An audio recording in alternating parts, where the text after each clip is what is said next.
And now, Mystery Theater.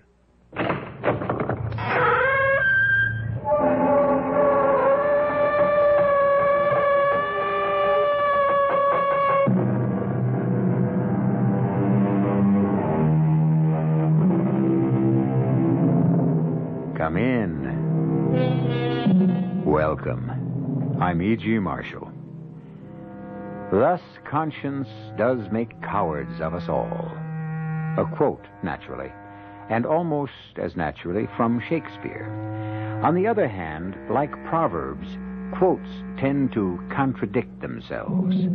It was Oliver Goldsmith who said, "Conscience is a coward, and those faults it has not strength enough to prevent, it seldom has justice enough to accuse." That contradiction is what this story is all about. What are you doing in that closet? Oh, why, Aunt Hester, I was just trying to make myself at home. Never poke your nose into anything in this house that isn't your business. I didn't mean to. What's that you have in your hand? It's so queer. All leather and steel and buckles and things. I don't know what it is. Nor is it your business to. While you stay here, don't you ever meddle with anything that doesn't belong to you. That's the first and last thing you have to learn about Malvern Grange.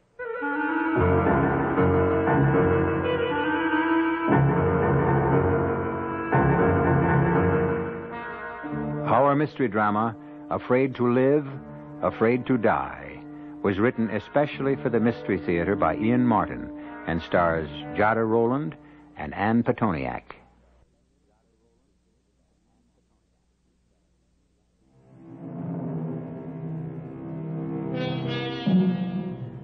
She's an old lady now, and an old friend in my family, and she is a remarkable woman. She's more sedentary than in past years, since she's in her 90s, but she is still slim, and her white hair frames a shrewd and kindly face. She never married, and for most of her years was a baby nurse. Only the last quarter of her life has she taken to being companion to other elderly and lonesome ladies, except for one other time, near the beginning of her life. And this is Ellen Muir's story about that haunting and terrifying experience.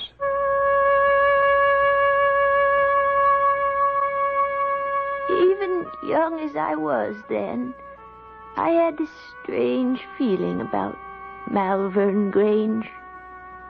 When I first saw it, dark and shadowed at the end of the long drive, lined by the great shade trees that made an eerie black tunnel on that otherwise bright moonlit night, it was the very picture of the haunted house. And fat, wheezy old Joe Wellman driving me by trap from the railroad station didn't help me to feel much easier in my mind. Well, hello there, Missy. I reckon you'd be Hester Milgram's niece she's expecting. Yes, sir. Ellen Muir, right? That's me. I'm Joe Wellman. Pleased to meet you. Jack of all trades. Gardener, groom, handyman, and general bodyguard to all them lonesome women out to the Grange. This, all the luggage you got? Yes, sir. Oh, no, I can carry it. Oh, why, bless you, little one. Ain't no weight at all, even for an old geezer like me. Now, come on. I got a horse and trap waiting to drive you off to the Grange. Yes, sir, you sure don't take after Hester. You're a right pretty little thing. What's the matter? Cat got your tongue? Oh, no, sir. I didn't say anything out of line, did I? It wasn't that. I just didn't know what to answer. Ellen, I want you to meet Jenny. She's a filly just like yourself. Hello, Jenny. Oh, what a soft nose she has. All right, there. Your bag's aboard. It's getting on to twilight, and we'd best be on our way. It's a long drive, so up you go. Did you get anything to eat on the way down the train? Oh, no, sir. Oh, wasn't it a dining car? Oh, yes, Mr. Wellman, but I didn't have enough money. Well, right beside you on the seat, there's a bag of apples there. Hey, Jenny. I don't want to take your apples. Oh, bless you, little miss. I brought you those from the Golden Lion, where I was having a pint while waiting for the train. So just fire away. Well, that was very kind of you. And to tell you the truth, I am powerful hungry. Well, those will keep you going till you get to the Grange. Only don't fill up all the way, 'cause I know your Aunt Hester has tea and a currant cake all waiting for you time you get home. Now, what'd I say wrong? Nothing wrong. Just... Home. That was it, wasn't it, huh? You're homesick. kind of. I've never been away from home. Not much of a one you're coming to at that. What do you mean? Well, it's a gloomy old place for a bright young lady like you, stuck off in nowheres with a bunch of old clucking hands and her. My aunt's very nice. She came to see us once. Oh, aye, Miss Milgram's all right if you don't cross her. Her heart may be kind enough, but her word is short and her word is law. And don't you ever forget it. You mentioned her. Who is her? Oh, well, no. That's something else again. You've only to watch her and see she's possessed by old Nick himself. She's more than a half a ghost. Ghost? A ghost, yes, sir. She's near 100, you know. All wizened up and wrinkled like a witch with long, pointy nails and hands that are all skin and bone. You mean the madam? Madam Lytton. Who else? Lord knows how she's lived this long. But the good Lord also knows we all hope and pray she'll live to be 150. Our jobs depend on it. When she goes, we go. And so does Malvern Grange. But there's a grandson. Doesn't he live there? Dr. Lytton. Sakes alive, no, he can't abide the place. He lives and practices in the city. Now, here it is dark enough for the moon to be the only light and me scaring the living daylights out of you. I'm sorry. Oh, that's all right, Mr. Wellman. I didn't mean to, Miss Muir. I just wanted to prepare you for your visit. Well, this isn't a visit. I've come here to work. A little thing like you? I'm strong. And I can cook and clean as good as any. And things haven't been so good with my pa. My sister Becky is old enough now to help Ma out with the 6 young ones, and also I had to hire out. And my aunt needed help. That's why I'm here. Well, I see you can talk up well enough when you're of a mind to. Well, mainly when I'm nervous, sort of, and it does sound a bit scary. Well, we won't talk on it anymore. Though I must say, it's a queer household, right enough.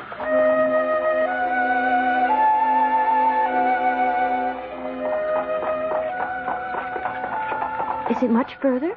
Nope, we're almost there. What's the house like? Oh, why, bless you, it's a great black and white house it is, with black beams running up and down and across, and the gables looking out white as a sheet. Except like now when the moon is out and it throws the shadows of the trees on them, and you can count the leaf shadows dancing in the wind across the stucco till they look like crabs scuttling across the sand. Oh. Only upside downsy like, you know. Ooh. But here, you might see for yourself.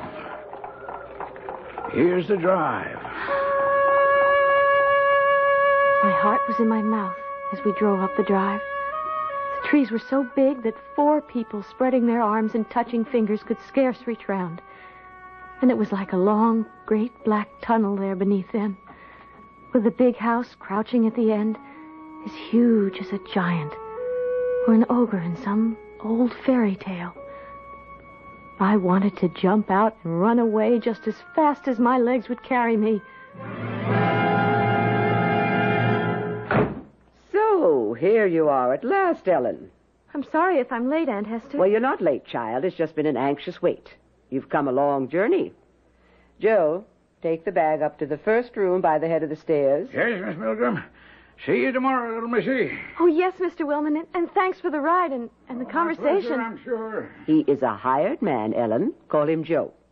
We must all keep our place around here. But, Aunt Hester... Do as I say. Now, first, welcome to Malvern Grange. Thank you. Well, come, we'll go up to my room for a moment and let you freshen up. And then we'll go into the housekeeper's salon where Meg will have something for you to eat. You'll be hungry, I expect. Oh, not too. Joe gave me some apples on the way. And what else did he give you on the way? An earful about all of us, I'll warrant. Oh, just about Mrs. O'Meara and... I don't know whether she is a Miss or a Mrs. He just called her Judith Squires. Mrs. O'Meara will be Meg to you. She's a servant. But, Auntie, so am I. You are my niece, and I am the housekeeper. As I said, everything in its place. Since you are young, they can call you by your first name. And the other lady? Judith? Oh, well, she's far on in years. You may call her Miss Squires. This is my bedroom. I'll put the candle over here. And while you take off your coat and hat, I'll just put a taper to the overhead lamp so we can see a little better. There we are. Now then. Yes, ma'am. Aunt. Yes, Aunt. What did Joe tell you about the madam? You mean the old lady who's sick? Mrs. Litton? That's who I mean. The madam. Why, he... Don't lie to me, girl. No, ma'am. No, Aunt Hester. He just said I shouldn't tell anyone. Well, I'm sure he did. Tell me what nonsense he might have been filling your head with. Oh, it is nonsense, isn't it? I mean, she isn't possessed by the devil. And she's not half a ghost, is she, Aunt Hester? I knew it. The answer to you, Ellen, is that the madam is none of your business. She's a very old lady, and she's not in the best of health. Now, that's all you ever need to know of her. You're not here to take care of her. You're here to do housework that the rest of us haven't time for. Now, that's the end of that. Come. We'll go into my dining sitting room, and you can meet Meg and get something to eat. Where's Mrs. Squires? She's upstairs sitting with the madam. Is that Judith? Fallen asleep again. You'll find Meg through that door. I have to go upstairs to the madam. In a second, my aunt was hurrying up the stairs, one black mittened hand shielding the candle flame from blowing out in the rush. And as the dark closed around me, I hurried for the door she had pointed out to me while I could still see it. The room I entered was all paneled in oak, a fine fire blazing away, plenty of light and tea and hot cakes and meat smoking away on the table. And there was Meg, fat and jolly, big as a house. Well, and here's our new companion at last. Ah, a pretty little thing that'll put a bit of light in this gloomy old house, maybe. You'll be Ellen. Well, I'm Meg O'Meara. Pleased to meet you, Mrs. O'Meara. No, let's make it Meg Bevorning. For though I've a year or 20 on you, we're the only ones in this house with the juice of youth still bubbling in our veins. Thank you. Oh, me darling, you must be hungry. Sit down then and eat. Oh, where's Miss Milgram? Something happened upstairs. Oh? There was someone with a weird sort of laugh. And Aunt Hester went running upstairs. Oh, that'll be the madam. Oh, Lord preserve us, I suppose Judith fell asleep again. Oh, and if the old one got away, well, never mind. Your aunt will take care of it. Oh, sit you down, darling, and start eating and forget the other. While you can.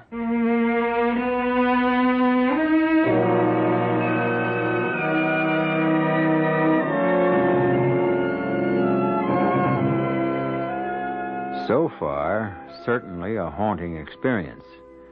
The terror is yet to come, and eventually, the matter of conscience. Let us leave poor little Ellen to her delicious meal, for Peg O'Meara's cooking is as good as her heart, and return shortly to that haunting gabled house.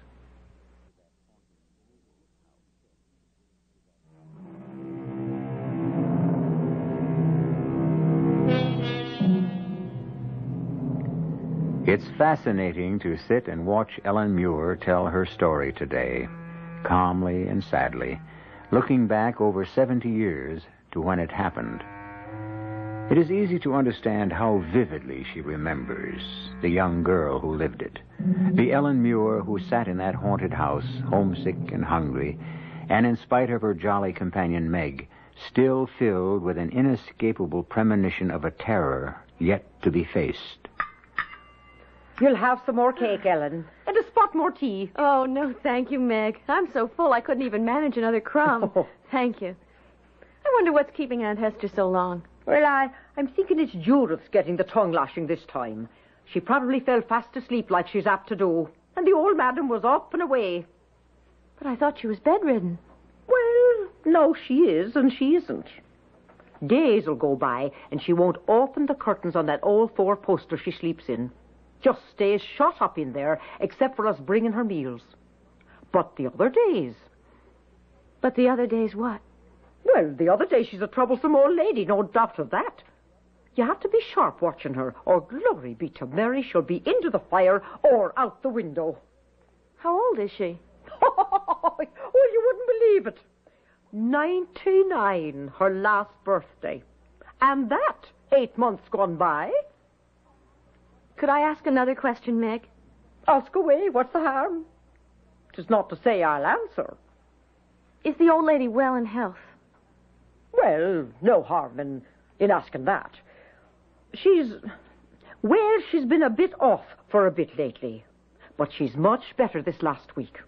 I dare say she'll last out her 100 years or more yet. Oh, here comes your aunt down the hall. I couldn't tell much from my aunt's face when she came in. It was calm, and she didn't seem put out. But she drew Meg aside and started to talk with her. In the warm room with company and good food in my stomach, I felt more at home and started to look about. There were pictures on the wall, and pretty old china things in the cupboard. And there was a door open in the wainscot, and inside, a closet. I saw this queer thing hanging up inside. I was just going to look at it when... What are you doing in that closet? Oh, Aunt Hester. I was just trying to make myself at home. Never poke your nose into anything in this house that isn't your business. I didn't mean What's to. that you have in your hand? It's so queer. All leather and steel and buckles and things. I don't know what it is. Nor is it your business to. While you stay here, don't you ever meddle with anything that doesn't belong to you. That's the first and last thing you have to learn about Malvern Grange. Now give it to me. Oh, Mrs. Milgram, the child meant no harm. Well, it's better that she learns to mind her P's and Q's. I don't want any repetitions of... She's my niece, Meg. I want her protected. My aunt took me up to my bed and settled me in for the night. My only instructions were that since my room was next to the madam's, I was to be ready to call if need be, and 6:30 was rising time. I lay for a while awake, nervous-like. I think it was all the tea in me, and the thought of the picture Joe Wellman had given me, the strange old lady next door. Next morning, I slept late, and by the time I got down for breakfast, my aunt and the local doctor were upstairs with the madam, and Meg and I were alone in the kitchen. Oh, there you are, little Ellen. Country fresh scrambled eggs. Now, you eat them all up. You look a bit pale. Did you sleep well? I slept sound enough. I'm ashamed I'm up so late. Well, show you that your aunt's not all pepper and vinegar. She's the one who said you shouldn't be disturbed till you rested up from your trip. Now, eat your eggs. I'll get you some tea. Oh, if you don't mind, I'd rather have milk. Well, and so... You should, me darling, to bring the roses back to those pale little cheeks. You know, you don't look like you slept so well. Well, my room is next to Mrs... Well, you know, the madam. And I thought there was quite a lot of coming and going the way it sounded. Oh, sure, and the old belle dame has been in one of her tantrums from the night before you arrived till today. She takes fits of the sulks, do you see? Sometimes she won't let us dress her, and other times she won't allow us to take the clothes off of her. Oh, and Lord a mercy, Ellen, child, you should see the closet after closet she has full of old-fashioned stuff. And she still likes to wear them? Oh, Lord above us, sometimes we can't get her out of them till the doctor comes. Like today. You mean she goes to bed wearing them? ball dresses, evening clothes, and sometimes even a sable or an ermine stole. Now, what am I telling you this for, love? 'Tis none of your business. She's an old lady, living well past her time, for some reason God only knows. She was a great beauty in her day, so they say, and proud. Will I get to see her ever, do you think? Well, I don't know, darling. Just as well you shouldn't. I would have liked to have seen the old lady. But she might as well have been up in the city for all the clothes I got. I did my cleaning and my needlework. And once or twice a week, the town doctor came in to check the madam. Nights, after my dinner, before the twilight, my aunt made me go out to get some air in the gardens. I was always glad when I came back. The trees were so big, and the place so dark and lonesome. It always made me cry and think of home. Usually I'd go down to the stable and try to find Joe. Sometimes we could talk. It's none of my business, Miss Muir, but why don't you go on back home? This is no place for a nice, fresh little girl like you. My aunt is very kind and Meg is fun. And I told you my pa isn't doing so well. It's important I have my job here. I can't let my ma and pa down. Or my aunt. And it's not so bad here with you and Meg. And Aunt Hester. And as it works out, I seldom see Mrs. Squires, and never the madam herself. Well, that's all to the good so far. But there's something evil lies on this house and this family. I wouldn't want it ever to touch you. I'm not so young as I apparently seem, Joe. I can take care of myself. In spite of all my tremors and silly fears, I meant that when I said it to Joe. My life was very simple, actually. I did the laundry, some cleaning, and sometimes I sat in the great chamber in which the madam slept, the curtains drawn around the bed, tending what for all intents and purposes might have been a corpse. Till one evening, when I was in my own room reading, my aunt was in the next room with the madam, and of a sudden, I could hear them talking. I pricked up my ears, but it was nothing but a mumble, till I stole ever so quiet to my own door, and opened it a crack to listen. Then I could hear the old lady speak at last. A queer, high voice, like a bird. I don't know how to describe it. But for all it cracked and trembled, it was clear enough. I'm not going to die. Never going to die. He can't have me. I won't let him. Oh, don't let the devil have me. He'll hurt The me. evil one can't hurt anyone, ma'am, without the Lord permits. But that's what it is, you see. What it is. Oh, now, hush, hush, hush. Hush now, don't get yourself worked up. They're all against me with their lies. They tell lies, you see, and they're jealous. Envy because I'm beautiful. So they lie. And he believes them, maybe. Believes them about what? That's it, do you see? What would there be to believe but the lies? The way they lie, and talk about me behind my back, do you see? Now let them pull all the faces they want, ma'am, and say what they will. Just remember, if the Lord is for us, who can be against us? I love him so, do you see? I couldn't bear to share him. But now he's dead. Dead and gone. Oh, dead and gone. I kept listening with my ear to the door a long time, but not another word did I hear. So finally, I closed it quietly and went back to my picture book. Till suddenly... Will you wake her again after the trouble I've had getting her to sleep? The madam? Well, who else? all dressed up like she was off to the inauguration ball. Not even her wig or her slippers would she take off. Oh, I am exhausted. Now, listen to me. Move your candle and your book over to your door and keep it open so you can watch and listen. I've left Madame Litton's door ajar, and I'm off to have a cup of tea and a bite. And when Judith and I come back up, you can go down and Meg will give you supper in my room. But if you hear her stir, mind, give me a call. Pull shut her door and hang on to the handle as if for dear life till I and the others come up to help.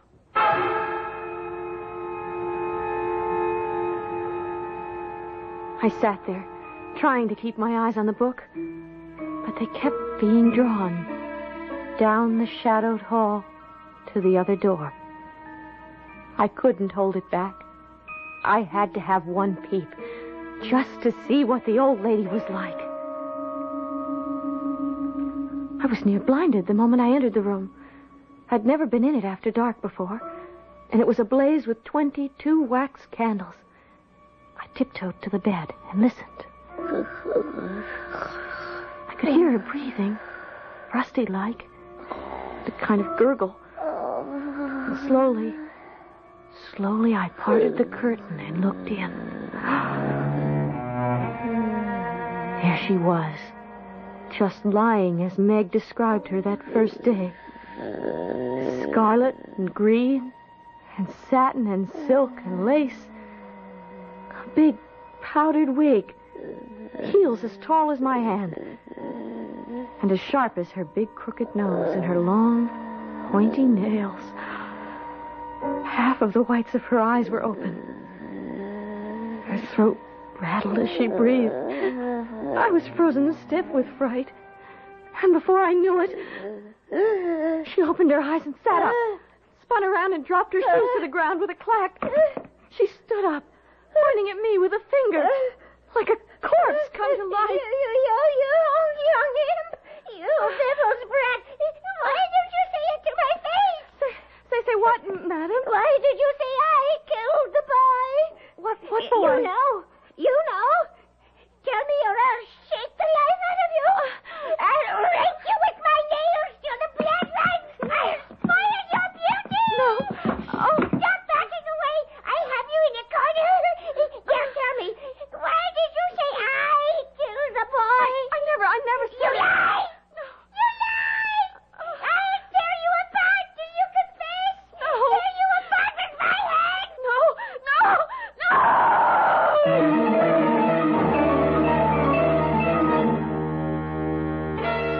So now the moment of terror has arrived.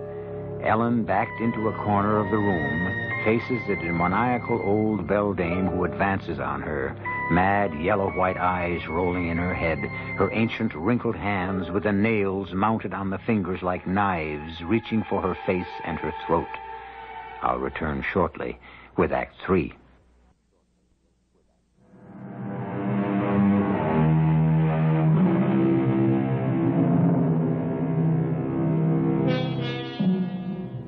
A story in 3 stages. First, haunting. Second, replete with terror. Both of these shall continue. But last, and far from least, the matter of conscience. The complex of ethical and moral principles which controls or inhibits the actions and thoughts of an individual. We begin now, certainly, with Ellen's conscience, which was bothering her quite as much as her memory of terror, now that she was safely down in the sitting room with Meg, while Mrs. Squires and her aunt were upstairs greeting the madam. Now drink your tea, Ellen. I put a wee drop of brandy in it to calm you down, dear. Oh, I'm really all right now, Meg. I just lost my head a little. It wasn't that I couldn't have handled her physically. It was just... I was so scared. Oh, sure. Sure, she's enough to scare the devil when she gets into one of her fits. I'm sorry I wasn't strong enough to fight away being curious. Well, this time curiosity didn't kill the cat. And I'm a mite curious myself for all that. About what? Would you say those words again the old lady said to you? Oh, she said, "Why do you say I killed the boy?" And did you say she killed the boy? Not I, Meg. Why would I say a thing like that? Oh, just a curious thing, love. That doesn't matter. Come on now, we'd best see you off to bed. That drop of brandy will give you a nice, quiet sleep. I can see your eyes beginning to droop already.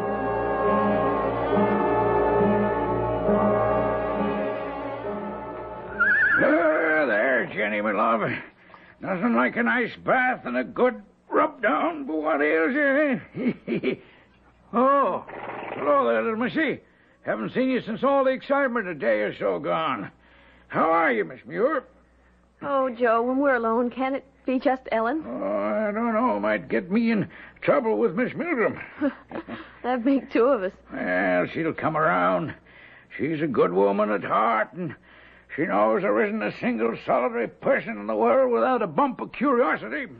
Yes, I know Aunt Hester's only strict and not unkind. The trouble is... Trouble is what? The trouble is I'm still suffering from that bump. Curiosity, eh? Uh-huh. What boy? Well, that's an old story, Missy.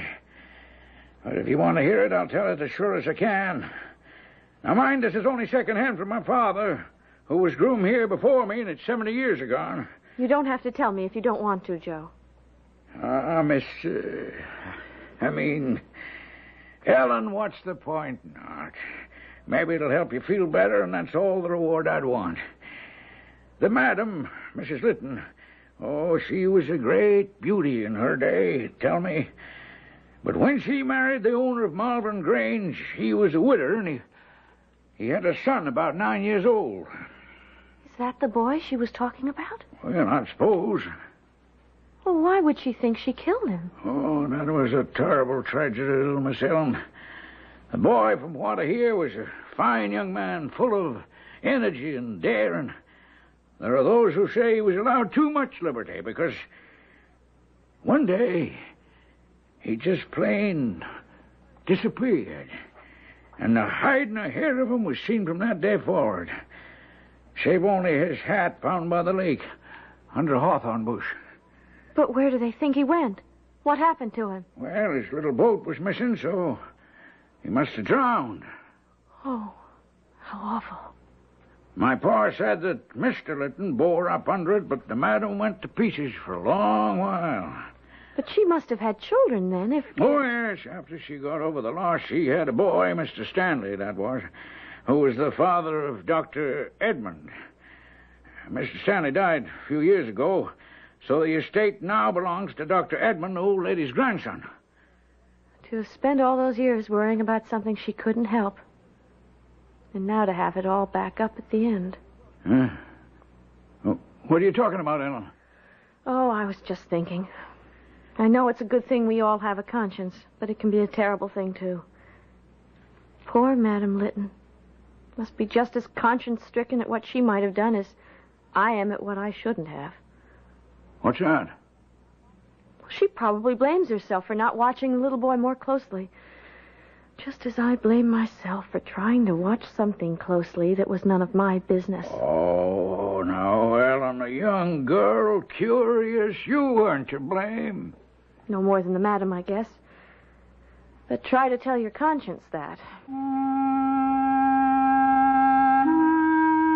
My conscience was not to be easily set at rest, as I found out only too soon. Now, Ellen, will you stop your moping? Oh, how can I?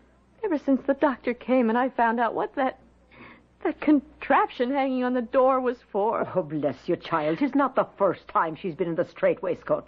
She's been in it many a time when she became violent. But does she have to be shut up in it? Well, the doctor's afraid she'll take another fit of madness as she's done before. It's all my fault. Oh, now how could it be your fault? Because I did something I shouldn't have. Oh, dear Mary in heaven, if we all lived our lives without doing some little thing we shouldn't have, we'd all be in the same leather jerkins. Well, it's on my conscience. Well, me darling, I wish you only one thing. What? That should be the heaviest thing you ever bear on your conscience. Meg's words made me feel better. Till the end came. A wild, terrible end. The screaming and the begging for no one knew what. And at long last, the soul made its flitting from her body, and she was at rest. Dr. Litton was written for, but he was off in France on a vacation. And the delay would be so long that the local doctor agreed she could not be kept in her place. And the old lady of Malvern Grange was laid away to rest in the church where her ancestors were buried. While we all waited for Dr. Litton's return, they moved me from my room, away from the old ladies, to one by the end of the hall. There was little in the room, but a bed and a big bureau. So a few things were moved in from the madam's room, which had been stripped when she was coffined.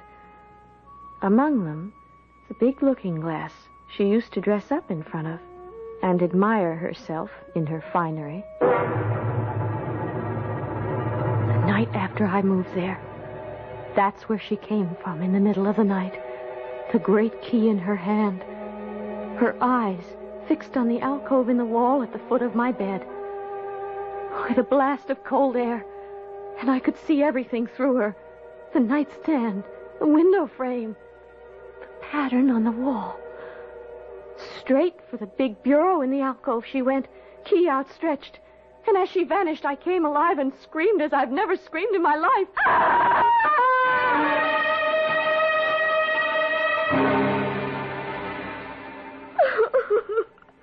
All right, Ellen, all right.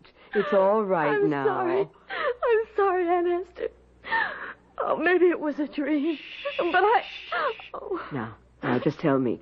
Had the appearance that you saw a key in its hand? Yes. Was it like this one? Why, that's it. The very image. Are you sure? Sure. Well, that'll do, child. You sleep here with me tonight. And the doctor will be here by noon tomorrow. I'm sorry for what I've put you through.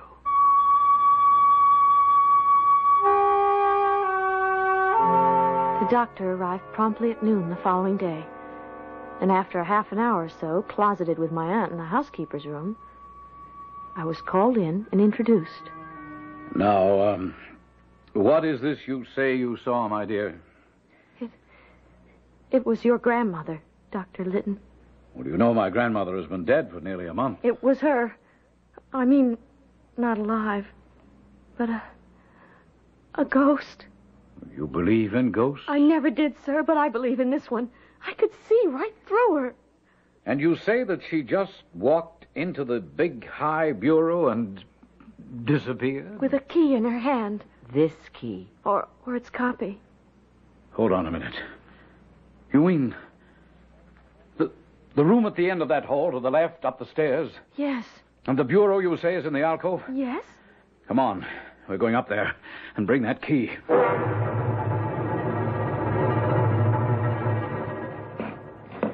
All right, now, ladies, if you'll assist me. And don't try to lift, just slide it. You ready? There. Easy. Easy. That's far enough. Now. What is it, Dr. Litton? When I was a boy, 25 years ago, an old servant we had told me there used to be a door here. By heaven, there it is. The plate and jewels used to be kept here before the big pantry was built. Give me that key.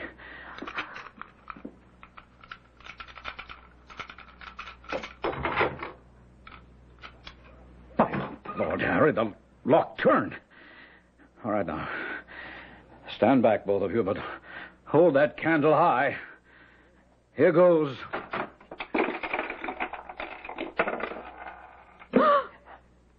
Oh, good Lord.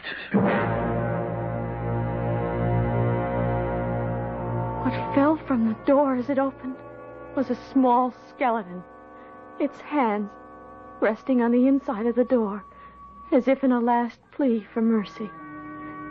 And as it fell to the floor, it all crumbled to dust, save for the small skull, which bounced and then rolled to my aunt's feet.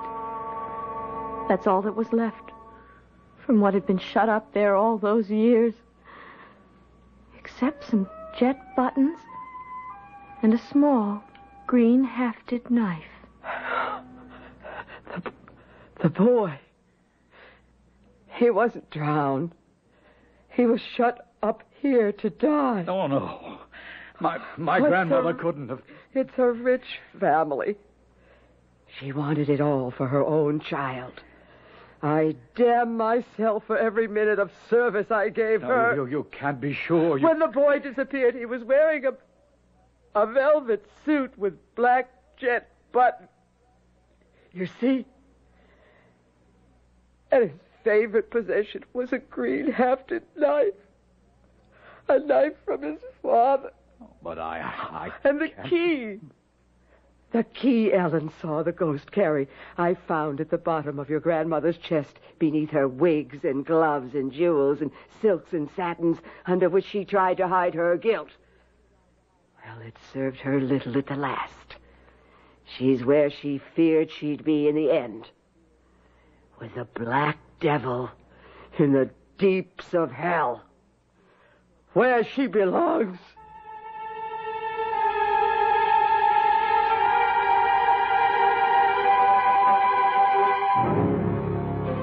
No wonder Madame Lytton was afraid to die, and equally afraid to live. For what a hell her later years must have become when ambition, desire, and greediness, like other emotions, are no longer strong and driving. Certainly no longer strong enough to still the pangs of conscience. I'll be back shortly.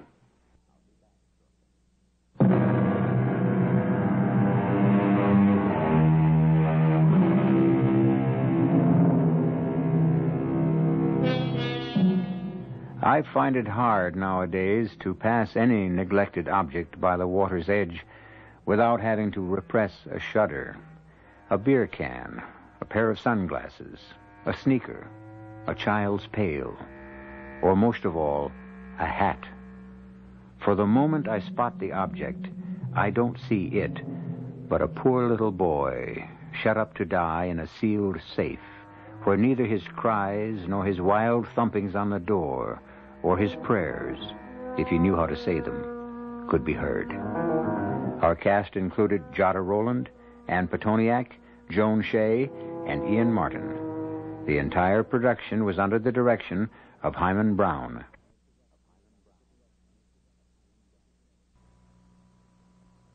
This is E.G. Marshall inviting you to return to our Mystery Theater for another adventure in the macabre.